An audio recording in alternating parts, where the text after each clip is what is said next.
अस्सलाम वालेकुम वरहमतुल्लाहि वबरकातुहू।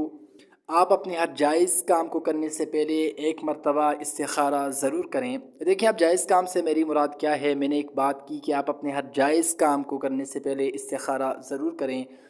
आप कहीं पे जॉब के लिए जाना चाहते हैं, इससे पहले आप एक मर्तबा इस्तिखारा करें। कहीं पे आप शादी करना चाहते हैं, कोई आप कारोबार करना चाहते हैं, यानी कोई भी जायज़ काम अगर आप करना चाहते हैं तो इन तमाम जायज़ कामों को करने से पहले आप एक मर्तबा इस्तिखारा ज़रूर कर लें।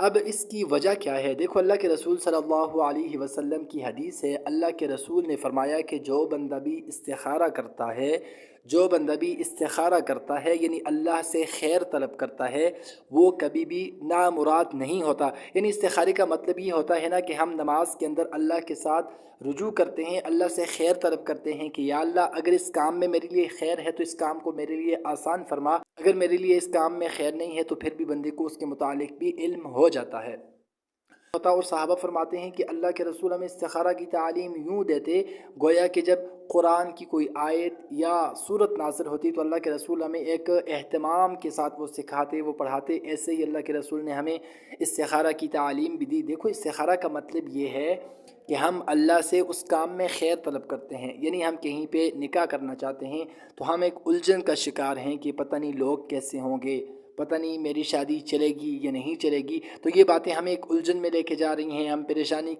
में मुब्तला हो रहे हैं। तो ये बेहतरीन ऑप्शन है कि इस मौके पे आप अल्लाह के का सामने इस्तिखारा करें, और अगर आपके हक़ में वो रिश्ता बेहतर हुआ तो वो इंशाअल्लाह हो जाएगा। अब बहुत से लोग ऑनलाइन इस्तिखारे करवाते हैं, आया कि ये दुरुस्त नहीं। देखो भाई, इस्तिखारा ये चीज़ है कि आप अल्लाह से उस मामले में खैर तलब कर रहे हैं। अब दूसरे बंदे से आप इस्तिखारा करवाएंगे तो ये बिल्कुल जायज़ और बेहतर नहीं है, बल्कि आप ख़ुद इस्तिखारा करेंगे। अब आपके ज़हन में ये सवाल आया होगा कि भाई हमें तो इस्तिखारा का तरीका ही मालूम नहीं, तो हम कैसे करेंगे। तो इंशाअल्लाह आज की वीडियो में मैं कोशिश करूँगा कि आपको आसान और आसान अल्फाज के साथ बताऊँ।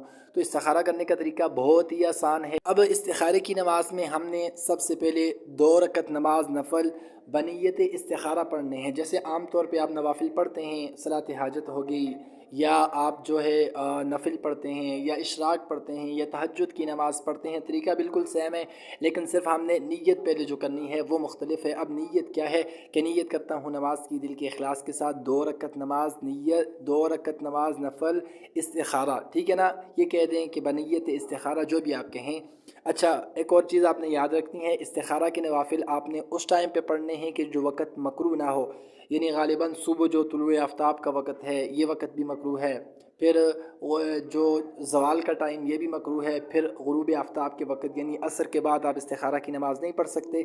बकिया जो भी औकात हैं रात के औकात में, और सबसे बेहतरीन जो वक़्त है इस्तिखारा की नमाज़ पढ़ने का वो इशा के बाद है। यानी आप पहले अपनी सारी नमाज़ मुकम्मल करें, नमाज़ मुकम्मल करने के बाद आप इस्तिखारा की नमाज़ पढ़ें, फिर दुआ करें और सो जाएँ। जो भी मामला हुआ, जो भी चीज़ हुई, इंशाअल्लाह आपको उसके बारे में इल्म हो जाएगा। आपके लिए बेहतर होगी या नहीं होगी इसका इल्म अल्लाह को है, लेकिन इस्तिखारा का मतलब ये है कि अल्लाह के साथ बंदा एक मशवरा करता है कि या अल्लाह, अगर ये काम मेरे हक़ में बेहतर है तो इसको मेरे लिए आसान कर दे, मेरे लिए आसानियाँ पैदा फरमा दे। अगर ये काम मेरे हक़ में बेहतर नहीं है तो इसको मुझसे फेर दे।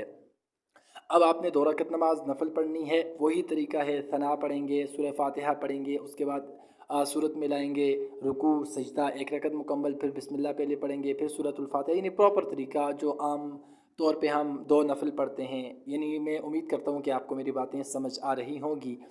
इसके बाद फिर हमने दुआ करनी है। अब दुआ असल यहाँ पे इस्तिखारा के अंदर ये दुआ है। अब इस्तिखारा की नमाज़ पढ़ने के बाद हमने ये दुआ करनी है। अच्छा, ये दुआ मैं दोहराऊँगा भी, ये स्क्रीन पे भी आपके सामने चलेगी, तो आपने इन अल्फाज को मेरे साथ भी दोहराने की कोशिश करनी है। और एक और मज़े की बात, आपके ज़हन में ये सवाल आएगा कि भाई हमें इतनी लंबी दुआ याद नहीं होगी। तो ये कोई मसले वाली बात नहीं है। ये दुआ आपने ज़बानी नहीं पढ़नी, बल्कि आप इसको मोबाइल फ़ोन पे भी, स्क्रीन पे भी देख के पढ़ सकते हैं। किसी सफ़े पे लिख भी लें अपने पास, या मोबाइल फ़ोन से डाउनलोड करके अपने पास पिक्चर ले लें, या किताबों में भी मिल जाती है, हदीस की किताबों में। तो ये दुआ इस्तिखारा की है, मैं आपके सामने पढ़ लेता हूँ एक मरतबा, ताकि आप मेरे साथ दोहराएँ, और इसके बाद फिर मैं आपको इसका तर्जुमा भी पढ़ के सुनाऊँगा कि हम इसमें अल्लाह से क्या खैर तलब करते हैं। तो आइए हम इस दुआ को पढ़ते हैं। अल्लाहुम्मा इन्नी अस्तखीरुक बिइल्मिक व अस्तक़दिरुक बिक़ुदरतिक व अस्अलुक मिन फ़ज़लिकल अज़ीम فإنك تقدر ولا أقدر وتعلم ولا أعلم وأنت علام الغيوب اللهم إن كنت تعلم أن هذا الأمر خير لي. اچھا، ایک بات کو آپ جان لیں کہ جب بھی آپ ان هذا الامر کے لفظ پہ پہنچیں گے تو آپ نے اس وقت اپنے ذہن میں، اپنے گمان میں یہ چیز لانی ہے کہ بھائی، یعنی جس چیز کے لیے بھی آپ، اگرچہ آپ رشتے کے لیے استخارہ کر رہے ہیں یا کہیں پہ جاب کے لیے کرنا چاہتے ہیں، تو آپ نے اپنے اس کام کو یہاں پہ ان هذا الامر خیر لی، ان هذا الامر کا جو لفظ ہے، اس پہ جب آپ پہنچیں گے تو آپ نے اپنے دل میں وہ چیز آپ نے گمان کرنا ہے اور اس کے متعلق سوچنا ہے. اس کے بعد پھر آپ نے اس دعا کو آگے کنٹینیو کرنا ہے.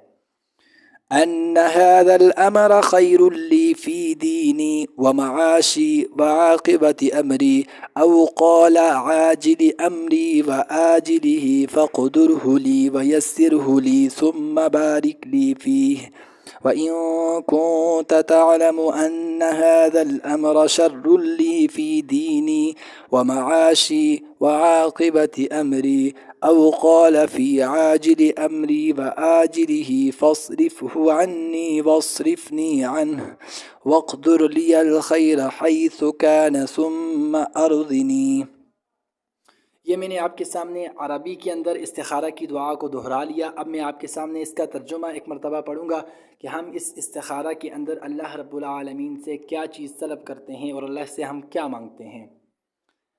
اے اللہ، میں تجھ سے تیرے علم کی بدولت خیر طلب کرتا ہوں اور تیری قدرت کی بدولت تجھ سے طاقت مانگتا ہوں اور تیرے فضل عظیم کا طلبگار ہوں کہ قدرت تو ہی رکھتا ہے اور مجھے کوئی قدرت نہیں.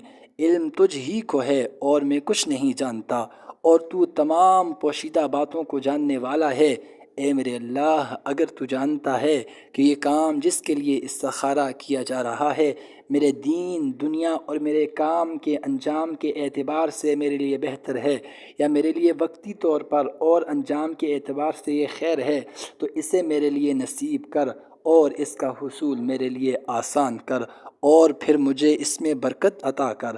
اور اگر تو جانتا ہے کہ یہ کام میرے دین، دنیا اور میرے کام کے انجام کے اعتبار سے برا ہے یا میرے معاملے میں وقتی طور پر اور انجام کے اعتبار سے برا ہے، تو اسے مجھ سے ہٹا دے اور مجھے بھی اس سے ہٹا دے.